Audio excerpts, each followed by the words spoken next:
Hello, my name is Kshitij Srivastava and this is my video blog. So आज मेरे साथ हैं दिशा झा जी, जो कि अभी जो मैं एक फिल्म करके आया था उसमें प्रोड्यूसर हैं और मेरी अच्छी दोस्त भी हैं। And she is the daughter of the great legendary film maker Prakash Jha.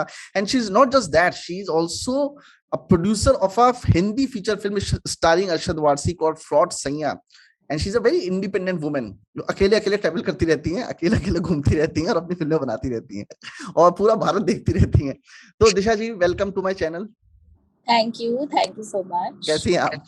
मैं ठीक हूँ। अच्छा, आप अभी मुंबई में नहीं है? नहीं, मैं मुंबई में ही हूँ। अच्छा, मुंबई में ही है। जी। चलिए, कैसा मुंबई का एटमॉस्फेयर? ठंड है यहाँ काफी, हम अच्छा, लोग ने ठंड हो गई। अपने अपने स्वेटर्स निकाल लिए। चलिए, बहुत दिनों के बाद मेरी आपसे बात हो रही है। मैं आज पहला सवाल आपसे पूछता हूँ कि ये सवाल सबके दिमाग में रहता है और मेरे भी दिमाग में था। मैंने सोचा कि आपसे पूछ ही लेता हूँ कि एज अ स्टार किड, मतलब आपके फादर एक स्टार डायरेक्टर हैं, स्टार किड के तौर पे जीवन जीना एक डायरेक्टर के घर में क्या क्या मतलब आपकी लाइफ में रहा, मतलब जो एक आम आदमी बच्चे की जिंदगी में नहीं रहता है। कैसे आपका बचपन गुजरा फिल्मों की दुनिया में, उसके बारे में कुछ बताइए। कैसे फिल्मों में कैसे इंटरेस्ट आया आपको? अम, मेरा बचपन बहुत नॉर्मल गुजरा है, hmm. Very normal childhood. Hmm. मैं इनफैक्ट ऐसा कुछ सिनेमा इन्फ्लुएंस इतना नहीं था। हाँ। जो हम लोग देखते थे बाहर। हम्म। बाकी तो I have studied in a boarding all my life. हाँ। तो मैं घर से दूर थी काफी, और आती जाती रहती थी छुट्टियों में। और जब मैं छोटी थी तो मुझे इतना पता नहीं था, हम्म। क्योंकि मेरे डैड को कमर्शियल सक्सेस काफी लेट मिला। हाँ। उनको गंगाजल से मिला, which was hmm. I think जब मेरे 10th के बोर्ड्स चल रहे थे अच्छा। तब थे। तो हाँ। उसके पहले मतलब वो आई मीन लोग उनको बहुत मानते थे, बट मुझ तक वो बात कभी ऐसी आई नहीं। I don't know so much because मतलब मैं बोर्डिंग में रहती थी, तो इतना ये पता नहीं था कि ओ ऐसा। बट गंगा जल के बाद suddenly everything change, because it was हाँ। जस्ट लाइक कि उनको भी पहचान रहे थे लोग। तब मुझे लगा कि ओ कुछ हाँ। ऐसा। सो अब बहुत बोर्डिंग में भी लोग बोलने नॉर्मल। लगे होंगे, अरे ये प्रकाश झा की बेटी है। हाँ नहीं, मुझे नहीं, बट हाँ। डायरेक्टर्स को पहले एक्टर्स को ज्यादा पहचानते थे, बिकॉज उन हाँ। लोग they are more visible. Hmm. Directors इतना दिखते नहीं थे, बिहाइंड द सीन्स रहते थे। तो बट गंगाजल से उनको ज्यादा ये रिकग्निशन उनको भी मिला। हाँ, पर तो उससे पहले भी उनको काफी नेशनल अवार्ड मिले थे। मतलब कमर्शियल सक्सेस नहीं थी, but he was already very successful in that zone. हाँ, बट वो वैसा वाला स्टारडम मैंने पहले एक्सपीरियंस नहीं किया था उनके हम्म। साथ। हम्म। गंगाजल से ज्यादा एक्सपीरियंस किया मैंने। और घर पे तो ऐसा कुछ नहीं, लाइक क्योंकि तो हाँ, मतलब because I was studying and all, तो ऐसा कुछ ये नहीं था। मतलब नॉर्मल बातें जैसे पढ़ाई लिखाई ये वो। एंड हम लोग मुझे छुट्टियां मिलती थी तो मैं, क्योंकि वो इतने बिजी रहते थे, तो मैं हम्म। कुछ 10-15 दिन ही उनके साथ रहती थी, फिर वो मुझे पटना भेज देते थे, बिकॉज हाँ। हमें समर और दिवाली की छुट्टियां ज्यादा मिलती थी, हाँ। हाँ। 2-2 महीने की। तो हाँ। वो यहाँ बिजी रहते थे और यहाँ टाइम इतना वो नहीं स्पेंड कर पाते थे। तो फिर मैं अपने कजिन्स के पास चली जाती थी। तो आप सेट पे जाते थे? सेट पे तो जाते थे अपने? जब मैं आई हूँ और शूट चल रहा हो, ऐसे बहुत कम हुआ है कि मैं हम्म। छुट्टियों में आई हूँ और शूट चल रहा हो। जैसे आई थिंक गंगाजल तो मैंने जरा भी नहीं, मैं एक बार भी सेट पे नहीं गई थी। हाँ। अपहरण के पे हाँ मैं गई हूँ, हाँ। बट अदर देन दैट नहीं। फिर हाँ, उसके तो बाद आपका जब मैं सिनेमा में बहुत इंक्लिनेशन नहीं था बचपन में? मतलब उतना नहीं था। जैसे हम लोग फिल्म देखते थे। हाँ। जब मैं बोर्डिंग से पास करके घर आई, जब मैं बॉम्बे में रहने लग गई उनके साथ, हाँ। तब मुझे ज्यादा हुआ। हाँ। बट बोर्डिंग स्कूल के लाइफ में इतना नहीं था। अच्छा, अच्छा। सो ये फिर इंटरेस्ट कैसे डेवलप हुआ आपका फिल्मों की तरफ?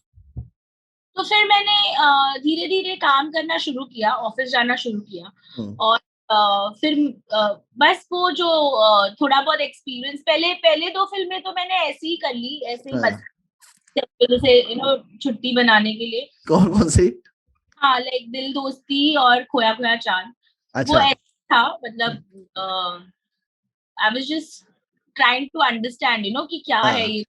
कैसे थोड़ा वर्क करता है सेट पे? बहुत ऑफिस भी मतलब जाने लग गई तो मुझे समझ में आया कि एक्चुअली में काम कैसे होता है और कितना सारा चीज होता है जो इन्वॉल्व होता है, जो हम पर्दे पे देखते हैं उसके पीछे कितनी सारी चीजें होती है जो हमें पहले काम उस पे करना पड़ता है।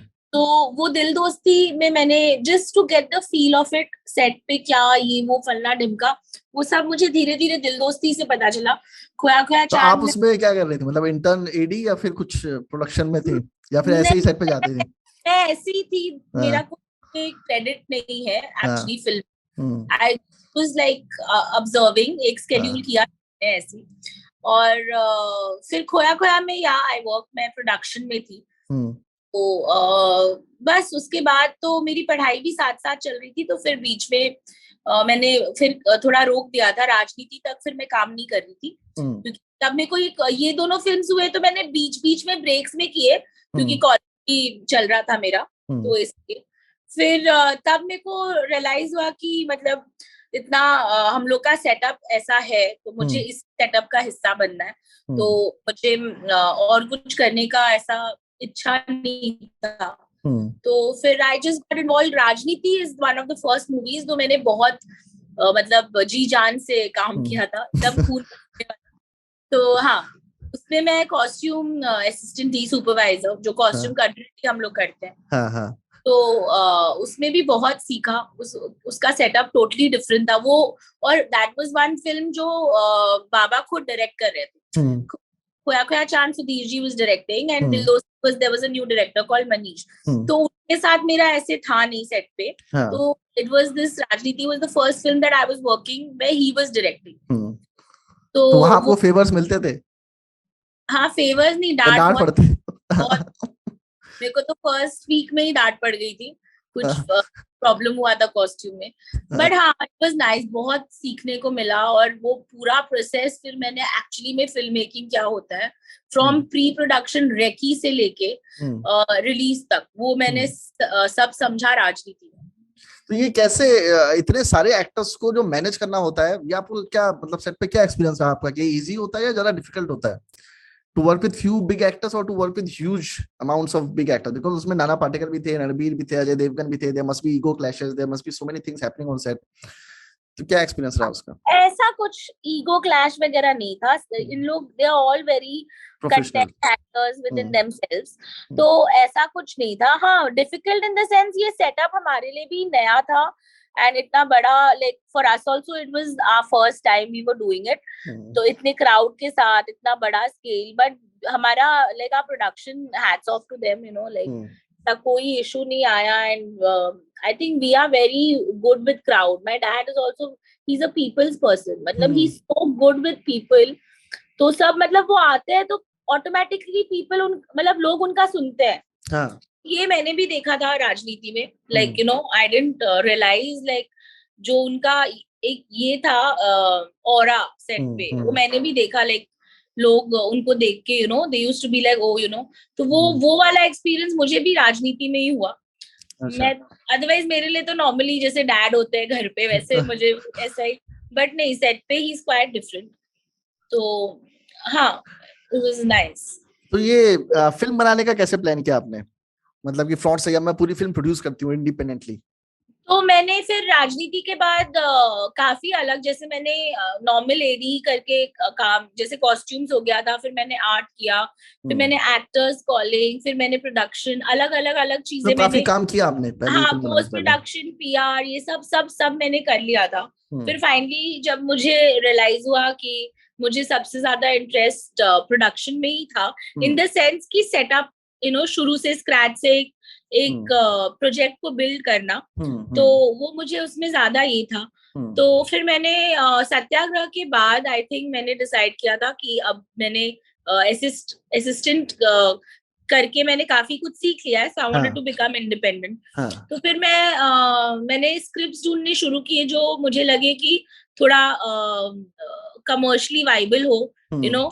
तो एक्चुअली फ्रॉड से यहाँ रिलीज काफी लेट हुई, मैंने उसको शुरू किया था 2015 में। अच्छा। तो it was a very reliable kind of a subject at that time, because तब न्यूज एक्चुअली ये फिल्म भी बनी एक न्यूज़पेपर आर्टिकल से, बिकॉज एक आर्टिकल छपा था कि एक आदमी था यूपी का और उसने ना अलग अलग छोटे छोटे यूपी के शहरों में शादी कर रखी थी और वो अपने वाइफ्स पे ही ऐसे अपनी जिंदगी गुजारता था and then finally he gets caught ऐसे एंड में। तो उस आर्टिकल से ही ये स्क्रिप्ट मेरे डायरेक्टर ने अपने राइटर्स से लिखवा के एंड दैट्स हाउ दे केम। तो ये मुझे बहुत इंटरेस्टिंग लगी थी 2015 में। बट ऑब्वियसली वो रिलीज होते होते वक्त बदलता है, सोसाइटी बदलती है, तो 4 साल डिले हो गई फिल्म। इस वजह से वो ढंग से उसको एक्सेप्ट नहीं किया गया जितने अच्छे से। अगर उसी समय रिलीज हो जाती उतने अच्छे से लोग उसको एक्सेप्ट कर पाते। तो हाँ, उस समय रेलेवेंट था, मुझे अच्छी लगी जिस तरीके से ये राइटर्स ने लिखा था। It was very quirky, very nice, I love the dialogues and ये वो। तो फिर I had selected that and वो पिक्चर भी टोटली डिफरेंट थी, वो जॉनर जो एक्चुअली प्रकाश सर यूज करते हैं, तो आप लोगों का टेस्ट थोड़ा डिफरेंट है। तो सर ने कुछ बोला नहीं कैसी फिल्म कर रही हो तुम इस तरीके की? देखो वो तो ब्रांड है ही, वो तो रहेगा ही। बट मुझे वही मैं कह रही हूँ कि उस समय ना I thought that this will be more commercial viable, इसलिए मैंने ये पिकअप किया था ये स्क्रिप्ट। और बट वही है, I mean luck didn't have it या पता नहीं क्या था जो डिले होते होते इस टाइम पे रिलीज हुई कि वो नहीं चल पाई। बट अदरवाइज वो फिल्म अच्छी बनी है, it's not a bad film. Like Amazon पे है, तो कभी कभी अभी भी मेरे को मैसेजेस आते हैं, जो भी ऐसे देख लेते हैं तो आज तक मेरे को मैसेज करते हैं, such nice film, we really enjoyed it, ऐसा वैसा। तो वो ये थिएटर पे कोई जा नहीं पाया या पता नहीं उस समय क्या प्रॉब्लम था, बट वो चल नहीं पाई। वो फिल्म है अच्छी। एक्चुअली कई बार ऐसा होता है, रहना तेरे दिल में थी बहुत अच्छी पिक्चर थी पर हॉल में नहीं चली थी, बाद में सीडी डीवीडी पे आई तो लोगों ने बहुत देखा उस पिक्चर को। हाँ तो होता है ऐसा। सो अमेज़न से अभी ध्यान आया मुझे कि ये ओटीटी और जो थिएटर में अभी जो चेंजेस हुए हैं कि सारी चीजें थिएटर से ओटीटी पे आ गई, इसके बारे में क्या सजेशन आपका? Is it better or is it for worse? No, it's not for worse. It's good only actually because I mean OTT के वजह से हमें काफी वो मिला है in the sense कि हम काफी अलग अलग सिनेमा, अलग अलग कंटेंट हम एक्सेप्ट कर रहे हैं एज ऑडियंस, जो हमें वर्ल्ड सिनेमा में देखने मिल रहा है। And we ourselves are trying to make similar kind of content जो हम वर्ल्ड वाइड हम उसकी competition, like we can compare our work to the world cinema that's happening outside. So it's great only, अच्छी बात है। And for producers, like I can say, if, like if we make a smaller film, okay, so and we don't want to it's a benefit in the sense कि हम अब OTT को directly बेच सकते हैं, so you kind of get safe like that, because theatrical release करने के लिए you have to pump in more money in it, and then पता नहीं आपको कितने shows, आपको कितने शोज मिलेंगे और आपके साथ कौन सी बड़ी फिल्म आ रही है, आपको कितना विंडो मिलेगा, कितने स्क्रीन्स मिलेंगे, वो सब बहुत परमिटेशन कॉम्बिनेशंस होते हैं। Sometimes they work for your film, sometimes they don't. So OTT is actually very safe, that you can make a smaller film and you can pre-sell it to an OTT platform. So आपके भी your producers are safe like that. And like not necessary कि हर film में आपको एक बड़ा ही actor मिले, कभी कभी आपको जो अवेलेबल है उनके साथ काम करना पड़ता है। तो like that OTT is accepting, like उनको उससे OTT से ये नहीं होता कि ऐसा ही एक्टर चाहिए या यही नाम चाहिए, आप किसी के साथ भी फिल्म बना सकते हो and people are still willing to watch it. तो ये एक फायदा है, एक्चुअली OTT से काफी फायदा है। हाँ, क्योंकि अभी रिलीज करने का इतना इशू नहीं रह गया है, अगर आपने फिल्म बनाई है तो रिलीज हो सकती है।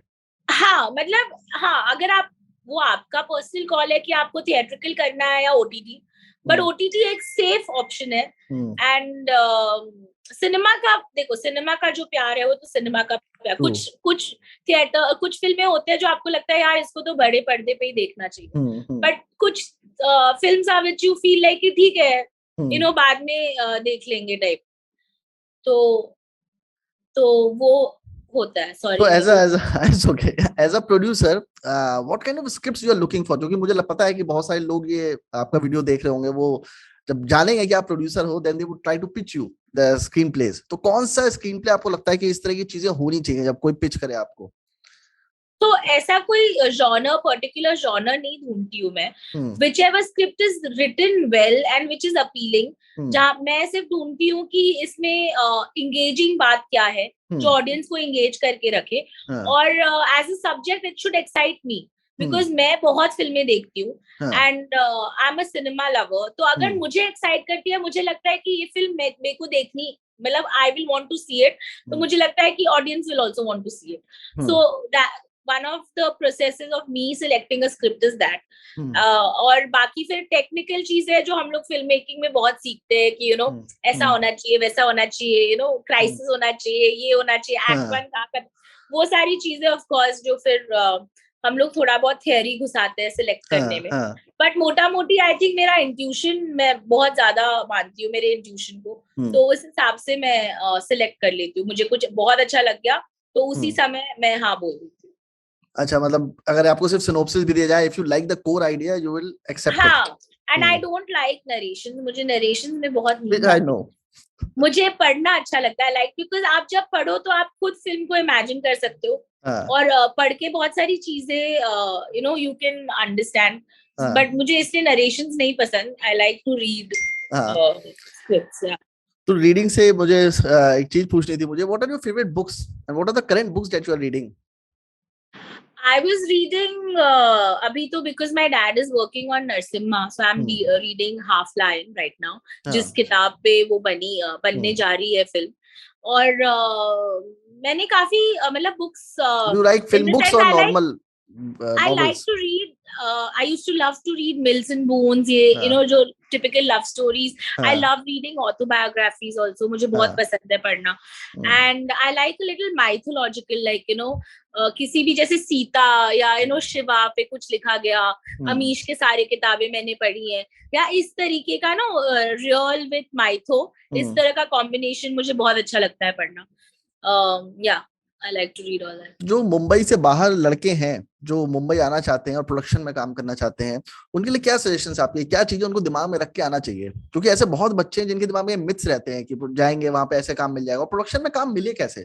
क्या आपको लगता है कि रिक्वायरमेंट्स होनी चाहिए, क्या चीजें तुम्हारे अंदर होनी चाहिए? See, I think कि अभी in terms of courses भी, जैसे कि फिल्म मेकिंग के बहुत सारे कोर्सेज हैं. तो अगर कोई इस फील्ड में इंटरेस्टेड है, उनको डेफिनेटली कोई प्रोफेशनल कोर्स या कुछ एक ऐसा कर लेना चाहिए, तो उनको एक बेसिक फाउंडेशन उनका बिल्ड हो जाता है. और डिपेंड्स कि आपको कौन सी फील्ड में जाना है. जैसे डायरेक्शन या कोई भी इस तरह का बहुत टेक्निकल हो जाता है in terms of lens, camera, फलना टिमका, तो वो तो आपको एक्चुअली में सीखना पड़ता है किसी यू नो इंस्टीट्यूशन में जाके. बाकी तो अगर आप प्रोडक्शन करना चाहते हो या anything production, I can say is that if you start assisting somebody, तो उसमें भी courses आते हैं, but production is basically management and understanding of कि आप कहाँ पे क्या बचा सकते हो. तो production तो that is something that you can only learn on sets or by working. I think किसी को assist करके और आपके अपना जो acumen होता है वो use करके ही आप production कर सकते हो. बाकी हर चीज के लिए it's very necessary that people do a course and they come. You know, whether it's acting, whether it's cinematography, whether it's costume, whether it's art, they should definitely do some sort of course before coming to Bombay and, you know, getting into the industry. वो तो बहुत important है आजकल. आपने director बनने की नहीं सोची कभी कि एक भैया आगे प्लान है आपके कि मतलब आगे मैं फिल्म डायरेक्ट करूंगा? I was never inclined towards direction, कभी नहीं. And I'm actually very bad with technicality. तो इस वजह से मैं नहीं समझती हूँ ज्यादा. तो आपको अपनी फैमिली फोर्स नहीं करती है कि को एंड डायरेक्ट अ फिल्म, कुछ ऐसा करो? ऐसा नहीं, मेरे पेरेंट्स नहीं करते. मैं एक्चुअली प्रोड्यूसर, जैसे दो तरह के प्रोड्यूसर्स, एक होते हैं जो पैसे वाले प्रोड्यूसर्स होते हैं और एक होते हैं जो creative producers. I am a creative producer because मैं स्क्रिप्ट के लेवल से जुड़ती हूँ. So you know, like selecting a script, then you know उसके राइटिंग के प्रोसेस में कैसे शेप अप हो रही है, फिर उसको पिच करना, एक्टर्स लाना, ये सब you know कास्टिंग में. तो आई थिंक मैं अपने आप को क्रिएटिवली ज्यादा इन्वॉल्व रखती हूँ, ना कि जस्ट मनी एस्पेक्ट से. ये आपने बहुत अच्छी चीज बताई, क्योंकि मुझसे कल ही किसी ने सवाल पूछा था कि क्रिएटिव डायरेक्टर के बीच में, क्रिएटिव प्रोड्यूसर के बीच में क्या डिफरेंस होता है. तो आपने अभी बहुत अच्छे से एक्सप्लेन किया कि प्रोड्यूसर और क्रिएटिव प्रोड्यूसर के बीच में क्या डिफरेंस होता है. तो producer is the one who actually builds the project and brings the money, and the creative producer is the one who looks after the project. Is that so ना? या वैसे आप बोल सकते हो, प्रोड्यूसर को तो देखो चिंता तो रहती है बिकॉज पैसे लगे हुए थे, बट उनको मतलब इंडस्ट्री जैसे आजकल काम करता है, सो क्रिएटिव प्रोड्यूसर्स होते हैं जो मतलब शुरू से जुड़े, जैसे कि मैं, money for me will come later. जैसे अगर इफ आई सिलेक्ट स्क्रिप्ट तो मैं इमीडिएटली पैसों का नहीं सोचती हूँ। मैं सोचती हूँ कि पहले स्क्रिप्ट फर्म हो जाए जिसको मैं लेके जा सकूं किसी एक्टर के पास। तो जब तक स्क्रिप्ट उस लेवल तक नहीं पहुंचती तो उस पे मैं काम करवाती हूँ, और फिर जब मुझे लगता है कि हाँ ये रेडी है, अब मैं किसी एक्टर के पास जा सकती हूँ, तो एक्टर्स को पिच करते करते ऑटोमेटिकली फंड्स मेरे रेडी हो जाते हैं। तो that's how I go, it's a process. तो उस तरीके से आगे बढ़ते हैं। तो या क्रिएटिव प्रोड्यूसर्स ज्यादा जुड़े हुए रहते हैं in terms of creativity of the film, and producers जो होते हैं दे आर मोर कि अच्छा अभी इस वक्त पे आपको इतना पैसा देना है, इस वक्त पे इतना लगेगा, इस वक्त पे इतना लगेगा। It's more like budgeting for them. तो इतना इन्वेस्टमेंट है, इतना वापस आ रहा है। तो it's like that. And director और क्रिएटिव डायरेक्टर में, क्रिएटिव डायरेक्टर में क्या काम होता है फिल्म सेट्स पे? क्योंकि अभी एक नई पोस्ट भी निकली ना क्रिएटिव डायरेक्टर की, जो चल रही है। एक्चुअली पता नहीं, लाइक मे बी ओटीटी में निकली होगी। बालाजी, बेसिकली बालाजी ने बहुत निकाली है। बालाजी में क्रिएटिव डायरेक्टर्स बहुत होते हैं, and there is a huge confusion कि क्रिएटिव डायरेक्टर्स करते क्या है। If you already have a director, you can need co-directors और associate director, assistant directors, but what is creative director? तो बालाजी ने कहाँ निकाली है, सीरियल में या सीरियल्स में उनके रहते हैं क्रिएटिव डायरेक्टर्स। तो टेलीविजन का तो television, I will not know, but I can check. मेरे बहुत सारे फ्रेंड्स हैं जो टीवी करते हैं, तो मैं डेफिनेटली उनसे चेक कर सकती हूँ। बिकॉज हाँ, आई मीन नॉर्मली फिल्मों में सिर्फ डायरेक्टर होता है, और जैसे अभी सेकंड जैसे वेब शोज निकले हैं तो you have a limited time जो आपको शूट करना है। तो आपके second unit, third unit directors होते हैं। मतलब जो मेन, जैसे कि अगर कुछ मेजर सीन ड्रामा शूट हो रहा है आपके मेन डायरेक्टर से, तो जो बैकग्राउंड या कुछ दूसरा जो मतलब पासिंग हो गया या किसी एक्शन हो गया या कोई डांस हो गया, तो वो आप अपनी सेकंड यूनिट डायरेक्टर को दे सकते हैं शूट करने के लिए, जिनको ऑब्वियसली डायरेक्टर आइडेंटिफाई करता है और ट्रस्ट करता है। तो एक वो होता है, हम लोग मतलब first unit second unit directors तो होते ही हैं। क्रिएटिव डायरेक्टर टीवी में होता है तो आई रियली कांट से, क्योंकि मेरे को नहीं पता। तो अभी आपका क्या फ्यूचर में, आप क्या करने वाले हो? मतलब कोई एक बाहुबली टाइप की फिल्म बनाने वाले हो या कुछ, क्या प्लान है अभी आपके? नहीं, ऐसा तो I am working on a couple of things जो मैं बहुत अभी बहुत जल्दी होगा बात करने के लिए। सिर्फ हाँ, I can say I am doing a short film which is immediate. मतलब अभी ये लॉकडाउन थोड़ा ऐसा लग रहा था कि होगा, बट जैसे जैसे मेरे डायरेक्टर को कोविड हो गया है, बहुत सारे जन को कोविड, तो as soon as they recover I am hoping कि हम एक रेकी कर पाए। और मेरी स्क्रिप्ट इन ऑर्डर है, तो एक शॉर्ट फिल्म है, बहुत अच्छी कहानी है जो मुझे लगा कि कहनी चाहिए, और छोटी सी फिल्म है, so I am going to do that. And उसके बाद there are couple of web shows, but it's too early to talk about them. तो अभी तो मैं सिर्फ web shows and web series and movies आगे हाँ, वेब शोज एंड मूवीज के लाइनअप है मेरे, production only, as a producer only. हाँ, बट अभी वही है कि अभी मैं कुछ बोल नहीं, बिकॉज सब स्क्रिप्टिंग के स्टेज पे है फिलहाल। तो जैसे जैसे स्क्रिप्ट्स आएंगे वैसे वैसे मैं मेरा काम आगे बढ़ा पाऊंगी। तो अभी तो राइटर्स ही काम कर रहे हैं। मेरे मित्र हैं प्रिंस, उन्होंने मुझे बताया था कि आपको राइटिंग में काफी इंटरेस्ट है, तो आप राइटर बनने का भी सोच प्लान किया हुआ आपने आगे? नहीं, मुझे राइटिंग में इंटरेस्ट नहीं है, मुझे लिखाने में इंटरेस्ट है।